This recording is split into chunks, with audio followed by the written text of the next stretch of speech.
So I want to thank y'all for joining us this evening. Once again, for folks who don't remember me, because I have been on iRise's platform before, I am Siobhan Skerritt. Today we are going to talk about some things. And originally I was going to have a little bit of a script, but I was like, that's not going to come across as genuine.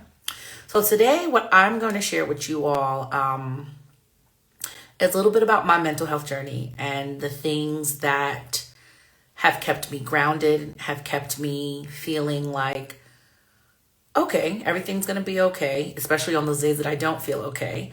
And talk about a bit of the signs and the things that I saw, which is why I took myself to get the assistance that I need. Now, let me put it out here. I am not a trained mental health professional at all. I don't tell people I'm any kind of guru or anything like that. I'm just someone that shares my story because I feel like folks would really benefit from hearing that they're not alone in going through this. I was actually really honored when Leticia asked me to take over this session with y'all because she knows my journey. Being my sister friend, I have been very vulnerable and honest with her. And I felt like as an Afro-Latina coming into this space to talk about things that most people like me don't talk about or want to even share about will not only be a good and vulnerable part about my healing, but also can probably offer someone some resources. So let us just start with just a little bit about me, right? So for folks that don't know me, I've struggled with my mental health for quite some time. I think even since, I think especially as a Black woman, coming in with generational trauma, racial trauma, all those things that you don't even realize until you get older. But on top of that, we go through things, right? And I think that people don't realize that trauma can be anything, whether it's long-term or short-term, that has had an effect on you, right? Can pull a trigger on you, can make you feel a certain way. And not everyone's trauma is the same, right? Some folks can handle quite a few things that are traumatic to them. That doesn't mean that the trauma is not affecting them in a way. It's just reflecting or affecting them differently.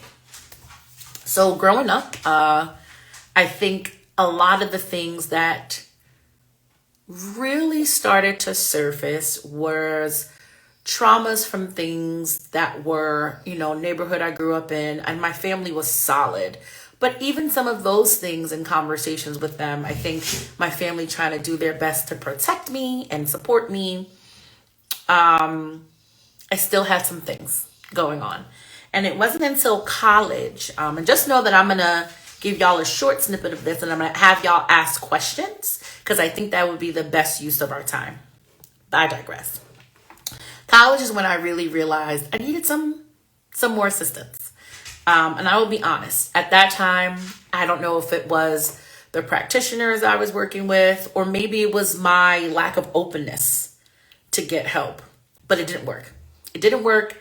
I still felt very alone, and specifically working with depression and anxiety, feeling very much so like, and then also thinking, well, I mean, I'm Black. We don't go through that, right? You pray, go to Jesus, and that's it. And it was someone that was very close to me that was like, but didn't Jesus give the knowledge to the therapist? I was like, whatever. So, the 20s went through and early 30s went through and it just wasn't going away. This feeling of feeling all the way up, all the way down, all the way up, all the way down, sometimes all the way down, sometimes not knowing where up was. I knew I had some things going on. And I started to do a lot of things like journaling, which was really helpful, going to the gym, all those things. But I knew I needed something more. And I finally decided that I was going to go to a professional, specifically a therapist. And I'll call it for what it is. Because I think, especially in our communities, we are really afraid to say those words. Yes, I went to a therapist. Wasn't the best experience. Was a lot. Wasn't really feeling it. But what I realized was just like I look for a doctor for anything else, I should be specific and intentional for the type of therapist I'm looking for. And I was honest with her. I was like, this ain't working, sis. It just wasn't, right? I knew that I needed someone that understood me culturally, ethnically, racially, and I'm not saying they had to look like me, but I needed them to understand what comes encompassed in this black mixed girl and what she had going on. I will tell you, y'all, it wasn't easy. And then on top of that, dealing with vicarious trauma. And for folks who don't know what that means, like, you are going through trauma through someone else. I was doing work in Title IX and sexual assault and discrimination. And I said, something ain't right. Sis is still struggling. Years and years went by with me trying to figure out how to do it. And I will tell you, one of the best things that I did for myself was I sat down and I said, I'm going to go to therapy. And not only am I going to go to therapy, I'm going to go ahead and I'm so hesitant to say this out loud, but I feel like it just needs to be said. I told myself I was going to get a psychiatrist because I knew something was up. After a long time of digging in and figuring out that those everyday things that the gurus and the Instagrammers tell me wasn't working, just like I would go to the doctor if I had anything else that I felt like I needed help with, I went to 2 doctors who I knew could help me. And I'll be honest with you, best experience I ever had. Being very transparent, understanding the ups and downs was and Leticia knows this is going to be very hard for me to say out loud, is a mild form of bipolar. And I'm okay with saying this out loud right now, because I think in thinking about all the struggles that I've had, specifically as a teenager, as a child, early college years, it just made a lot of sense. I remember the doctor said to me, this is the most positive reaction that I have ever gotten to a diagnosis. And I said, because it makes sense. I said, I have prayed and all these things. And I think what happened, in my opinion, was I prayed to God for some silence, for some solace and some guidance. And he was like, but sis, I sent you a boat. I sent you a whole 2 doctors. Here we go. And what I am grateful for is that as I have gone through this journey with my doctors and my support systems, is that when I told my friends, I was really afraid of, like, I even remember when I told the iRise board, and they were like, you good? You're right. What do you need? And that alone was reminding me that it is okay to be honest when I need help and when I need support in ways that I know I can't do this for myself, right? Now, I realize that therapists and all those things aren't for everyone. But what I will say is being honest with yourselves and the people that love you about, I'm struggling right now. And even if it's like, I don't know why I'm struggling, that might be a good start. One of the reasons that I figured it would be time to not just come out and be so vulnerable with this is working with iRise. We are focused on the wellness journey in every aspect of our lives, right? Like, I go to the gym, I'm active, I do a lot of things, but at that time I was not well. And I realized as those days came that I couldn't cope anymore and I just needed some help. I am grateful that I not only was honest with other folks, but I was honest with myself. And the prayer that I pray every day is, let me keep going through this day with the guidance and the discernment and the help that you have provided. I think one of the things that is very, very important for everyone to remember is we have a village and we have a tribe. And even if you don't, guess what? You can come and show up to us, right? Because what we recognize is the struggles and all those things that people are going through. There are resources and we want to share them. So that's a bit about my story. I think folks might have some questions. I pray they have questions. So if you can go ahead and put some questions in the chat that you would like me to answer, just about, we can talk about things that keep us grounded. We can talk about resources. I got a couple of those because I have focused on resources specifically help folks from marginalized groups. And I think that this would be a fantastic space to share them. So if y'all can drop questions in the chat, that would be great. I'll give folks a minute to go typing in.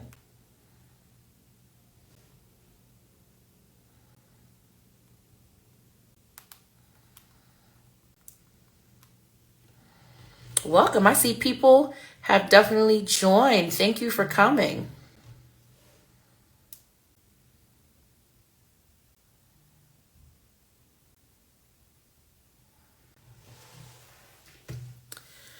Um,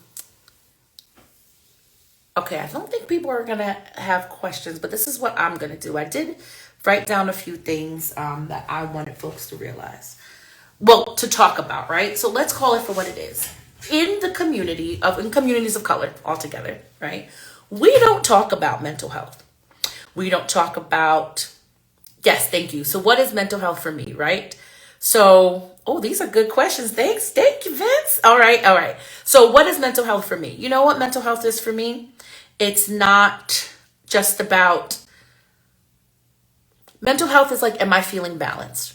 If I feel that I am off balanced in any way, I ground myself. And what I mean by grounding myself, I actually just did a session the other day with high schoolers explaining about how to build their brand. And I was very honest with them about finding a mantra when, whether it's imposter syndrome and you're not feeling great in a certain way. For some folks, it might be something deep like I am whole, I am special, I am great.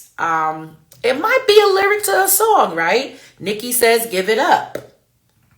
It's me, I win and you lose, right? Every now and then you got to dig into your little gangster bag, right? But whatever it is that makes you remember is helpful. And I think when I am really feeling like I'm not balanced, something is off, that is when I realize that like my mental health is starting to be affected. Having been in some of the tough roles, right? Like I've done really hard work. I was a social worker and all those things. And I said, I'm never going to let myself get to those spaces where I have lose myself, because if I have lost myself, then I can't be there for other people. And I think that that's the biggest part of my mental health journey, of when I start to lose myself, I have to find ways to find myself. That can be even being outside for 20 minutes. I need fresh air. I just remember in the beginning of the pandemic where it's like no one go outside. I just wanted to be on my porch. I just wanted to be outside. Like I could not be in my house. And sometimes it might be just taking dinner to myself, going for a walk by myself, going for a drive by myself. Because sometimes the self-time is what's important. So how do you go about recharging after stressful periods of your life? That is a fantastic question, Vince. So one of the things that I realize that stress affects me the most, I'm a big believer that stress and things with your mental health also manifest in your physical, right? Actually, there's science behind that. I don't know what I'm talking about, but I'm not a scientist. Anyway, so as I was thinking about that, my physical started to really take effect. And I started to find myself getting sick, like autoimmune diseases coming up, all those things. And one of the things that I had to realize is that when I'm completely drained or I'm completely stressed, I eat like trash. And that doesn't add to what I'm doing. So one of the things that I definitely try to do is let me just balance this out a little bit. If I know I'm especially stressed or especially have like a long day ahead, I actually plan out my meals. And I plan out my meals because I think it's like, all right, I know I'm going to have some good food in me. I'm going to be nourished. Now, don't get me wrong. I got a little chocolate bar on the side if needed. But I do it in ways that I know I'm going to take care of myself. I think about, okay, there's going to be a long day. What am I going to do at the end of the day to recharge? What am I going to do to take care of myself? Is it the day that I'm just going to sit on the couch and watch Netflix? Or is it a day that, you know what, today I want to be productive. I'm going to go buy plants. I think what's important is I do what I want to do, right? I think a lot of times, now don't get me wrong, there are lots of folks that give us lots of good ideas about self-care and taking care of ourselves and journaling, mental health, all that stuff is fantastic. But for me, I have realized sometimes I don't want to see what someone else is doing. I just want to do what makes me feel good. If that's sushi, it's sushi. If it's a run, it's a run. If it's I want to cuddle on the couch with my dog for the rest of the night, which that is a fantastic thing because it's the best body pillow I have ever had. I do it. I think it's important to recharge in ways that you know recharge you, rather than, oh, let me just look into a book of things to do to recharge me, because you are the expert on you and you are the only person that will help you figure out what is needed to be balanced. Thank you for that question, Vincent. Anyone else? Questions, comments, concerns? So, let me give you some things of what I do. I'm a big journaler. And when I mean a journaler, like, yeah, I have a little notebook. I have it, it's right here, right? I have like a couple on my desk and things like that. Yeah, listen. I'm going to go back to this. Vincent said that, yes, it's the truth. Picking up the pieces after higher ed has been proven to be difficult. Hypersensitive to microaggressions lately. And you know what? And that is okay, because you realize it. And I think part of my mental health journey, to be totally honest with you, is as I even look back in my journey, specifically when I was in higher ed, I realized that what I was doing is I was really good about telling people how to pour into themselves, and I was completely empty. And the things that I would normally just stand up for or say something to, I kind of let happen because I wanted to make sure that I was always a good example. But I also realized that I was coaching myself a lot. And that was a big part of my mental health journey. I realized that I was trying to be who I thought, let me correct myself, who people were telling me to be. And that alone was causing a lot of strife. I will tell you, I sit in meetings now, I'm like, that sound racist, don't do that. Now, for folks who know me, that's typically how I would be as well. But at these days, I'm gonna be honest with you. Y'all gonna get these locks. Maybe I took my meds this morning. Hopefully I can function before this meeting. And also on top of that, y'all don't feel like code switching. And I have to be very transparent with folks I spent a lot of years teaching folks who didn't want to learn. I'm not going to teach you, but I will assist you and give you what you need. And what I realized was I cannot take the burden of being the provider for everyone else. I block people in real life at this point in my life. Don't really care. Because if I don't do that, it's not worth it. My friend Xavier told me the other day, it's not worth giving anyone the energy that they don't deserve. So if someone is yelling, screaming, are they worth my energy to give back? Or do I just say, thank you for your opinion. Take care, beloved. And that might piss some people off, but at the end of the day, I am happy.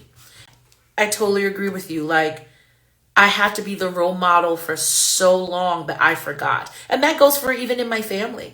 And I've had to be very transparent with them of like, can't do this for you. Or guess what? I don't want to do this for you. And I think that's okay. And especially as I found myself to be a bit more balanced between therapy, the psychiatrist, journaling, and whatever it is I feel. Like today, my friends were like, we're going to go to dinner. You know what? I'm going to go to dinner. That was what I needed. And I realized that for me, the energy that I'm willing to put in, I need it to be reciprocated. And I think part of it is most of the folks in my life, we are friends because we are such giving people and we want to see people succeed. But at what expense and at what cost? I realized that it was happening at the cost of my mental health, borderline my sanity. And I was not going to do that anymore. And as I think about how I've because it is a daily process. It's a daily process. How I was going to pick myself up out of the muck, I realized sometimes I needed people to help. I realized that sometimes I had to say to my friends and my loved ones, hey, today's not a good day. I'm struggling today. I don't know if I need you to help. I don't know if I need you to just sit there. I don't know if I just need someone in the same room with me, but I'm struggling. And once I was able to not just be honest with other people, but also myself, that's when I started to really think about, well, what do I need? And I think that's important as you think about your mental health journey. People can give you all the recommendations in the world, y'all, but you got to get what you need. You have to get what you feel like you need in the healthiest of ways to be whole, right? I also want you to think about If you realize that something that you're doing is in excess, even if it's something healthy like working out, and you're doing it to a point that it's taking over your life, you have lost balance. I think people more think about things like alcohol and drugs and things like that, but balance is the key. And if you feel like you're doing something in a way that it is taking over your life because you feel that it's the only thing that grounds you, let's find some other ways. Let's find some resources, and let's find, I don't care if it's your pastor, your mama, or your therapist, somebody that you can talk to that you know that will support you, but also recognize that support sometimes means no as well. I will tell you wholeheartedly that my good friend Leticia will tell me, I think you're doing too much today. You should probably not do this. Show up. Do you need to go to the gym today? Did you sleep today? Did you eat? And I'm telling you, I'm fine. But she knew I wasn't. And when I came forward and was like, yo, I'm struggling, she said, that's why I told you to eat today, right? And vice versa, right? There were some days I have to be like, so TC, you need to sit down. We don't need to do that today. And I think that accountability is not just about accountability to make sure that, like, are you going to the gym or are you whatever? The accountability of, are you taking care of yourself, is just so needed. And I think we forget that. And I think the accountability that we give to each other about reminding that we need to take care of ourselves, not just our physical bodies, but our spiritual and our mental health, is so important. I'm coming to you with this. Why? Like, why does woman tell us her story? Why should she care? A part of my journey with healing with my therapist was, I said, I'm going to share my story to let folks know it is going to be okay. Okay? It ain't going to be great every day. It's going to be a lot. You going to want to wish that life was like Grand Theft Auto, right? But I will tell you that you have folks that are here. And if you don't know who those folks are, guess what? We right here on this account. Come say hi. Hit me, Cecia, Toria, any one of us up. Because what we want to make sure is that you're good and you're safe. I also want you to think about looking for resources in your local community. There are actually resources and groups. I found that out recently that you might not even know is there. And then if you're also like, I don't want to go in person, there are lots of online resources as well. Most of doctors will, and even therapists, MSWs will see folks virtually because we're still in the middle of a pandemic. But even understanding before that, because they know coming into an office can make someone feel real awkward.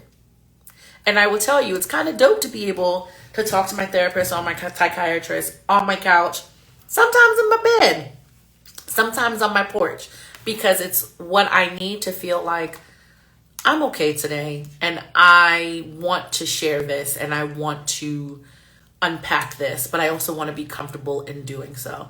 So please know there are lots of resources.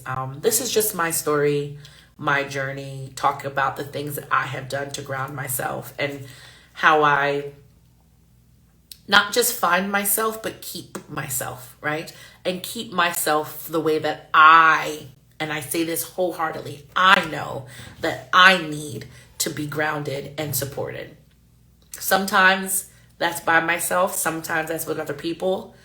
Sometimes I have to cut people off because I realize that they don't understand, nor will they ever understand.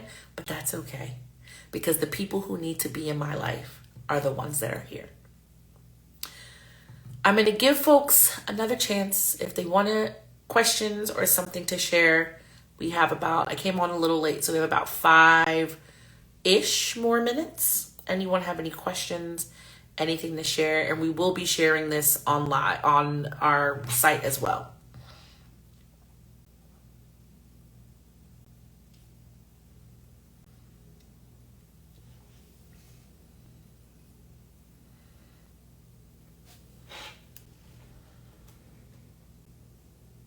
Well, I think I really appreciate y'all for joining us, because I think seeing folks be engaged as I'm sharing this, but also letting them understand that this is what iRise is about, right? We want to be able to provide people space to talk about their stories and space to also develop their own journey. And that is what is really, really important. And I'm grateful every day for my iRise family, not just my board, but everyone else, to remind me that this is the purpose of this organization and that we live that purpose every day. So I thank y'all for joining. I appreciate y'all for just being here. And guess what? I got a secret. This isn't a secret. Y'all can share my story. You can share this video because I think people need to hear. I also recognize that people probably have not heard such vulnerability coming from someone that looks like me. And I want folks to know, no matter what age or what stage in life, we can figure it out, and we can figure it out together. So I thank you, family, for coming through. You enjoy the rest of your weekend. I'm going to dinner in Oakland with my homegirls. And I just want to say thank y'all so much for supporting our organization and what we do. And thanks for coming out and hanging out with us tonight. We'll see y'all soon. Take care.